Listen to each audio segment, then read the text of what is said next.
आप देख रहे हैं इंडिया 29 स्टेट्स न्यूज। बढ़ते हैं न्यूज की तरफ। నవంబర్ 10, 2023 నాడు కామారెడ్డి పట్టణంలో బీసీ డిక్లరేషన్ పేరిట బలహీన వర్గాలను మోసం చేసిన వైనం గురించి చాలా విస్తృతంగా ఈరోజు చర్చించడం జరిగింది.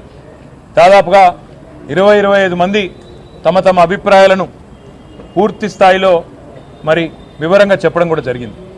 ప్రధానంగా ఈరోజు ఈ సమావేశంలో అనుకున్నది ఏంటి అంటే, భారత రాష్ట్ర సమితి తరపున పెద్దలు తెలంగాణ తొలి ముఖ్యమంత్రి కేసీఆర్ గారి ఆదేశం మేరకు మేము కాంగ్రెస్ ప్రభుత్వాన్ని డిమాండ్ చేస్తూ ఉన్నాం. మీరు ఖచ్చితంగా కామారెడ్డిలో ఇచ్చిన బీసీ డిక్లరేషన్లోని ప్రతి హామీని అమలు చేసేదాకా తప్పకుండా ప్రధాన ప్రతిపక్షంగా మీ వెంటబడతాం. రాష్ట్రంలోని బలహీన వర్గాల పక్షాన మిమ్మల్ని అడుగడుగున నిలదీస్తూనే ఉంటామనే మాట నేను విజ్ఞప్తి చేస్తూ ఉన్నా.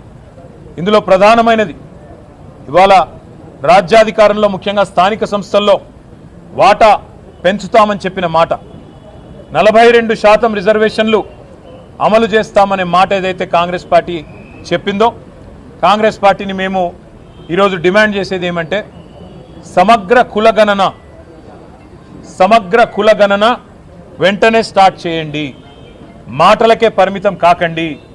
సమగ్ర కులగణన వెంటనే ప్రారంభించి మరి 42% రిజర్వేషన్ల అమలును కూడా చట్టబద్ధం చేయాలని, నవంబర్ 10 లోపల ఈ ప్రక్రియ పూర్తి చేయాలని చెప్పి మేము డిమాండ్ చేస్తూ ఉన్నాం. ఎందుకంటే మాట ఇచ్చి సరిగ్గా నవంబర్ 10కి సంవత్సరం నిండుతుంది కాబట్టి నవంబర్ 10 లోపల ఈ కార్యక్రమాన్ని పూర్తి చేయాలని, ఒకవేళ మీరు చేయని పక్షంలో తప్పకుండా బలహీన వర్గాల బిడ్డల తరపున భారత రాష్ట్ర సమితి మరి పెద్దలు కేసీఆర్ గారితో కూర్చొని మేమందరం కూడా చర్చించి తప్పకుండా ఏ రకంగా ముందుకు పోవాలి, మరి కాంగ్రెస్ కనుక మాట తప్పితే అనే విషయాన్ని కూడా ఆలోచించి ప్రకటిస్తామని చెప్పి కూడా తెలియజేస్తా ఉన్నాం. దాంతోపాటు కాంగ్రెస్ పార్టీ ఆనాడు ఇచ్చిన మాట, 1,00,000 కోట్ల బడ్జెట్ పెడతాం బీసీలకు అని చెప్పిన మాట మొదటి సంవత్సరంలో తప్పారు. కేవలం 8,000 కోట్లకు మాత్రమే పరిమితమైనారు. మేము ఈరోజు డిమాండ్ చేస్తూ ఉన్నాం, మరి రాబోయే ఫిబ్రవరి మార్చిలో పెట్టే బడ్జెట్లో 25 నుంచి 30,000కు తగ్గకుండా బలహీన వర్గాలకు బడ్జెట్ పెట్టాలి.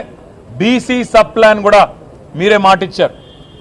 ఎట్లా అయితే ఎస్సీ సబ్ ప్లాన్ ఉన్నదో అట్లాగే బీసీ సబ్ ప్లాన్ కూడా పెడతామన్నారు. తప్పకుండా బీసీ సబ్ ప్లాన్ కూడా పెట్టాలి. అవసరమైతే అక్టోబర్ నవంబర్ సెషన్లో పెట్టాలి, లేదంటే వచ్చే బడ్జెట్ సెషన్లో పెట్టి 25 నుంచి 30,000 కోట్లకు బడ్జెట్ తగ్గకుండా పెట్టాలని చెప్పి కూడా మేము డిమాండ్ చేస్తూ ఉన్నాం.